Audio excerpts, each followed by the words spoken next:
Hi friends, எல்லாருக்கும் வணக்கம்.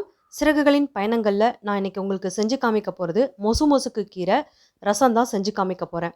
இதில் என்ன பெனிஃபிட் இருக்குது அப்படின்னு பார்த்தீங்கன்னா, நம்ம சளி பிடிச்சிட்டு இருக்கும்போது, இருமல் இருக்கும்போது, அதாவது ஃபீவர் டைமில் நம்ம ஃபீவராக இருக்கும்போது இந்த வாய் வந்து நல்லா கசப்பாக இருக்கும். அந்த டைமில் எதுவுமே நம்மளால் சாப்பிட முடியாது. அந்த டைமில் இந்த ரசத்தை வச்சு சாப்பிடுங்க. நல்ல ஒரு எஃபெக்டிவாக இருக்கும். இந்த ரசத்துக்கு தேவையான பொருளாக என்னென்ன அப்படின்னு பார்த்துடலாம். நான் 3 வரமிளகாய் எடுத்துகிட்ருக்கேன், 1 டேபிள் ஸ்பூன் மிளகு எடுத்துகிட்ருக்கேன், 1 டேபிள் ஸ்பூன் சீரகம் எடுத்துகிட்ருக்கேன், 1 டேபிள் ஸ்பூன் துவரம்பருப்பு, 1½ டேபிள் ஸ்பூன் தனியா எடுத்துகிட்ருக்கேன் நான். 1 கைப்பிடி அளவுக்கு பூண்டு எடுத்துக்கோங்க. இந்த பூண்டை தவிர இது எல்லாத்தையும் சட்டியில் போட்டு நல்லா வறுத்துக்கோங்க. நல்லா டீப் ஃப்ரை பண்ண வேண்டாம், லைட்டாக வாசனை வந்தால் போதும். அந்த தனியாவோட வாசனை வரும்போது அதை அப்படியே எடுத்து தட்டில் கொட்டி ஆற விட்டுருங்க. நீங்கள் இது வறுக்கும் போதே 2 கருவேப்பிலை இருந்தாலும் ஆட் பண்ணிக்கோங்க, வாசனையாக இருக்கும். எப்போ நீங்கள் ரசம் பண்ணாலும் ஃப்ரெஷ்ஷாக இந்த மாதிரி வறுத்து அரைச்சி பண்ணிங்கன்னா நல்ல வாசனையாகவும் நல்ல டேஸ்ட்டாகவும் இருக்கும் உங்களுக்கு. மொசு இலை வந்து ஒரு கைப்பிடி அளவுக்கு எடுத்துகிட்ருக்கேன் நான். இந்த இலை எப்படி இருக்கும், புதுசாக செய்கிறவங்களுக்கு எப்படி இருக்கும்னு தெரியாது அப்படின்னா, அதனுடைய இலை வந்து பார்த்திங்கன்னா ஸ்பாஞ்ச் மாதிரி இருக்கும். முள் மாதிரி ஒரு லேயர் அப்படியே படிஞ்சிருக்கும். 2 சைடும் அந்த மாதிரி இருக்கும். அதனுடைய தண்டில், பூவில், காயில் எல்லாத்துலேயுமே அப்படி தான் இருக்கும். அந்த இலை ஒரு கைப்பிடி அளவுக்கு எடுத்துக்கோங்க. நான் இதை தண்ணி இல்லாமல் நல்லா புழிஞ்சு எடுத்து வச்சுக்கோங்க. இப்போ நான் ரசப்பொடியை பொடிஞ்சிட்டேன். இந்த அளவுக்கு கொரன்னு பொடிஞ்சுக்கோங்க. இந்த சமயத்தில் பூண்டை வந்து ஒன்றும் பாதியுமாக அரைச்சி எடுத்துக்கோங்க. அரைச்சினதுக்கப்புறமா நம்ம கீரை எடுத்து வச்சுருக்கோம் இல்லையா, அதையும் போட்டு நல்லா ஒன்றும் பாதியமாக அரைச்சிக்கோங்க. நைஸாக அரைக்க வேண்டாம், ரசம் நல்லா இருக்காது. பாருங்கள், இந்த அளவுக்கு நல்லா கொஞ்சம் கொரன்னு அரைச்சி எடுத்துக்கோங்க. இது ஒரு பக்கம் இருக்கட்டும். நான் இன்றைக்கி சின்ன நெல்லிக்காய் சைஸ் அளவு புளியை எடுத்து ஊற வச்சுருக்கேன். நீங்கள் எப்போதும் மருந்து சம்மந்தமாக நமக்கு உடம்பு சரியாதப்போ ஒரு ரசம் வச்சோம் அப்படின்னா, அந்த ரசத்தில் பார்த்திங்கன்னா புளியினுடைய அளவு வந்து ரொம்பவே கம்மியாக வச்சுக்கோங்க. நம்ம எந்த மருந்து ரசம் ஏதாவது வச்சோம்னா, புளி ஜாஸ்தியாக வச்சோம்னா புளியினுடைய எஃபெக்ட் தான் ஜாஸ்தியாக இருக்கும். அதனுடைய மருத்துவ வேல்யூ வந்து கம்மியாக இருக்க மாதிரி இருக்கும். அதனால் எப்போ பண்ணாலும் நீங்கள் வந்து புளியினுடைய அளவை கம்மியாக வச்சுட்டு தக்காளியை வந்து ஒரு 4 தக்காளி கிட்ட எக்ஸ்ட்ரா போட்டுக்கோங்க. நான் இந்த புளியையும் தக்காளியையும் நல்லா ஸ்மாஷ் பண்ணி எடுத்து வச்சிட்ருக்கேன். இந்த ரசத்துக்கு தேவையான அளவு உப்பு ஆட் பண்ணிக்கோங்க.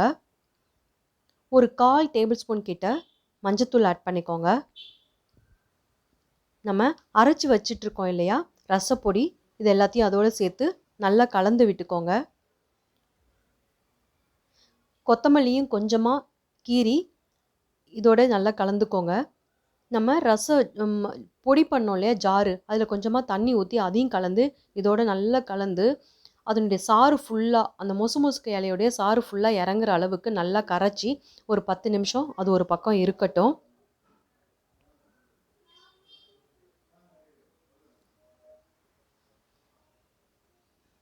ஒரு 10 நிமிஷத்துக்கு அப்புறமா கடாய் நல்லா சூடு ஆனதுக்கப்புறம் இந்த ரசத்தை நம்ம கரைச்சி வச்சுருக்கோம் இல்லையா, இதை அப்படியே ஊற்றிடலாம். ஊற்றுறதுக்கு முன்னாடி அடுப்பை வந்து லோ ஃப்ளேமில் வச்சு நிதானமாக கொதிக்க விடுங்க. அது மாதிரி கொதிக்கும் போது பார்த்தீங்கன்னா 10 நிமிஷம் ஆகும் இந்த ரசம் கொதிக்கிறதுக்கு நமக்கு.